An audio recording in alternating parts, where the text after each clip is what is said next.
Hello दोस्तों, स्वागत है आपका एक बार फिर से ग्राउंड हिस्ट्री इंडिया में। दोस्तों हमारा नाम है श्रवण कुमार। दोस्तों हमारा जो टॉपिक चल रहा था आधुनिक भारत के इतिहास में, हम आपको किसान आंदोलन बताने का प्रयास कर रहे थे। तो इसके पहले वाली वीडियो में हमने आपको बताया था कि किसान आंदोलन कौन कौन से कहाँ कहाँ पर हुए हैं, उनके नेतृत्वकर्ता, उनका नाम, उनका स्टेट, उनका डेट। तो आज हम दोस्तों आपको जो एक महत्वपूर्ण राज्य है पश्चिम बंगाल।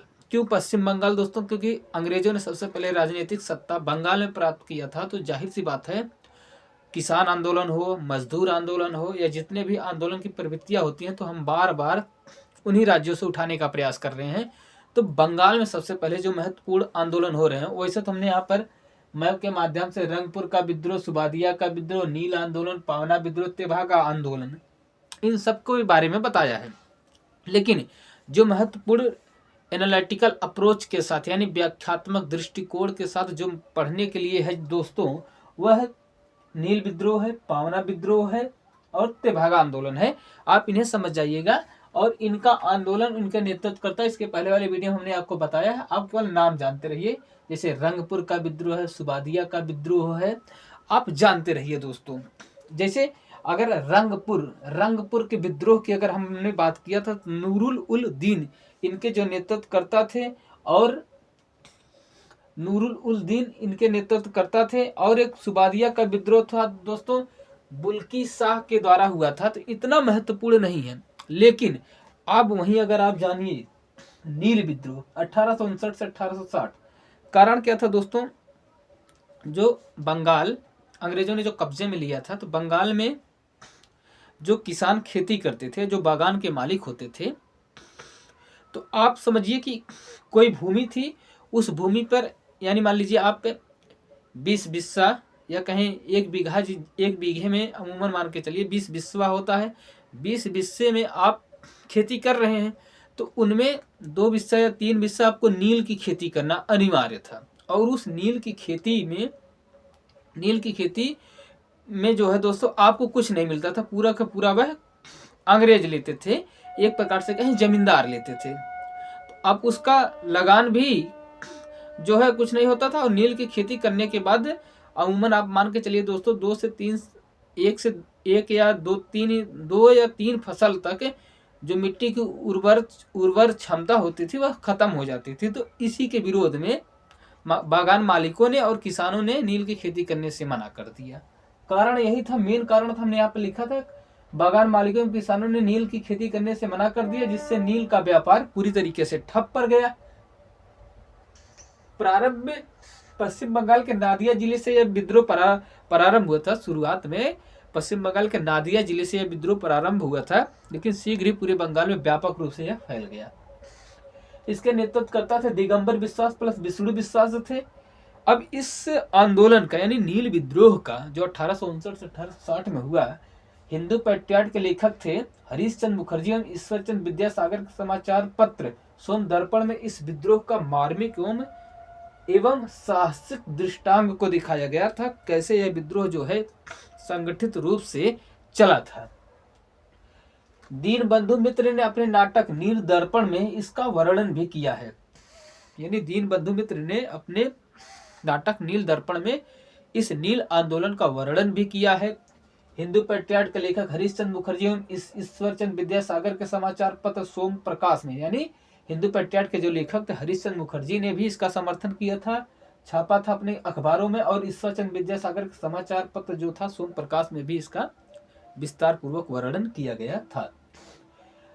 इसी आंदोलन को दोस्तों कैनिंग ने 1857 का संस्करण कहा था, क्योंकि यह आंदोलन जो है दोस्तों 1857 की क्रांति के बाद सबसे बड़ा व्यापक आंदोलन हो रहा है। इसीलिए कैनिंग जो वायसराय होता है भारत के, या कहें ब्रिटिश ईस्ट इंडिया का भारत में पहला वायसराय होता है, वह जो है इसी आंदोलन को कैनिंग ने 1857 का संस्करण कहा था। अब दूसरा जो महत्वपूर्ण विद्रोह हो रहा है दोस्तों बंगाल में, वह जानते रहिए पावना विद्रोह हो रहा है 1873 से 1876 में। पश्चिम बंगाल के पावना तहसील से यह प्रारंभ हुआ था, इसी कारण इसको पावना विद्रोह कहा जाता है। कारण क्या था दोस्तों? अत्यधिक लगान की वसूली। एक कारण था अत्यधिक लगान की वसूली, या कहें अत्यधिक लगान की दर। 1859 के अधिनियम 10 के तहत यह काश्तकारों को 1859 के अधिनियम 10 के तहत काश्तकारों के अधिकार, काश्तकारों को जो है दोस्तों, इसके पहले जो जमीनें होती थी उसका मालिक काश्तकार होता था, यानी किसान होता था। लेकिन 1859 के अधिनियम 10 के तहत काश्तकारों को इस अधिकार से वंचित कर दिया गया। अब जमीनों के मालिक को जमींदारों को बना दिया गया। अब जमींदारों ने क्या किया, उन काश्तकारों से जमीनों को छीनने का प्रयास किया। काश्तकार नाराज हो गए, यानी काश्तकार कहने का तात्पर्य है कि पूरी तरीके से किसान नाराज हो गए। जमींदारों के विरुद्ध यह विद्रोह प्रारंभ किया गया, क्योंकि काश्तकारों से हटा करके मालिकाना हक जमींदारों को दे दिया गया। तो जमींदारों के विरुद्ध विद्रोह होना स्वाभाविक था। विद्रोह हुआ। इसका नारा था दोस्तों, हम सिर्फ और सिर्फ महारानी के रैयत बना रहना चाहते हैं। यानी जैसे आज नहीं होता कि पूरे के पूरे जो खेती है, जमीन है, वो कहते थे कि यह पूरी जमीन महारानी विक्टोरिया की है और हम उनके केवल और केवल रैयत रहेंगे। यानी किसानों ने यह नारा दिया कि हम सिर्फ और सिर्फ महारानी के रैयत या किसान बने रहना चाहते हैं, न कि जमींदारों के। ये था दोस्तों। इसके जो नेतृत्व करता थे, ईश्वर चंद्र राय थे, केशव चंद्र राय थे, खुर्दा मल्लाह थे, शंभू पाल थे। जानते रहिए, नाम कभी अगर आपको मिलान करने के लिए दे दे कि फलाना व्यक्ति खुर्दा मल्लाह, शंभू पाल, केशव चंद्र राय, ईश्वर चंद्र राय यह किस आंदोलन से जुड़े हुए हैं, तो आप जानते रहिए पावना विद्रोह से। इस पावना विद्रोह का समर्थन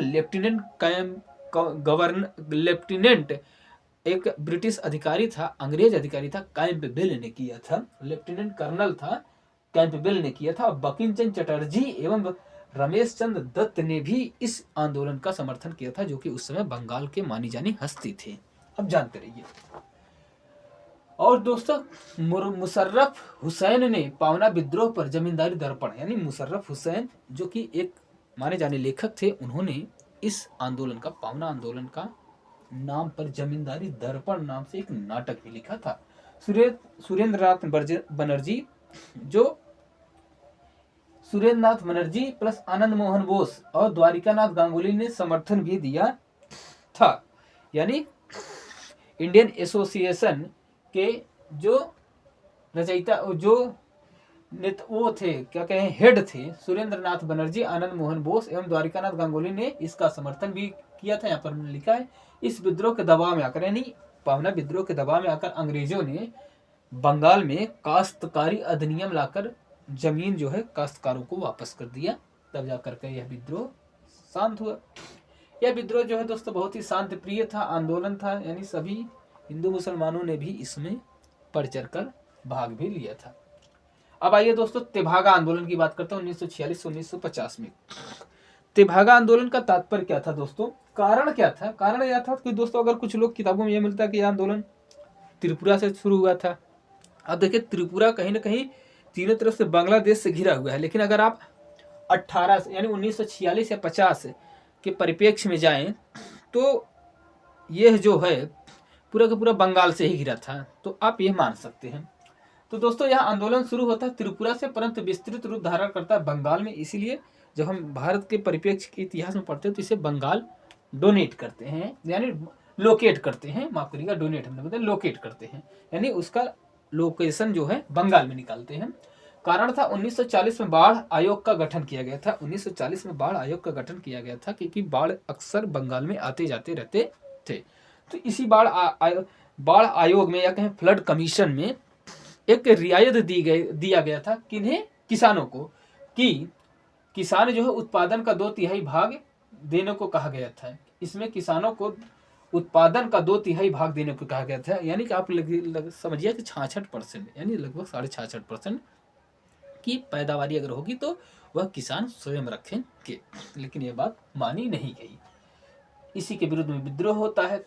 नेता थे कंपाराव एवं भुवन सिंह के नेतृत्व में यह विद्रोह हुआ, और जो कि राजवंशीय क्षत्रिय थे। शीघ्र ही इसमें इनके समर्थन उराव जनजाति, संथाल जनजाति और मुसलमान भी आ गए।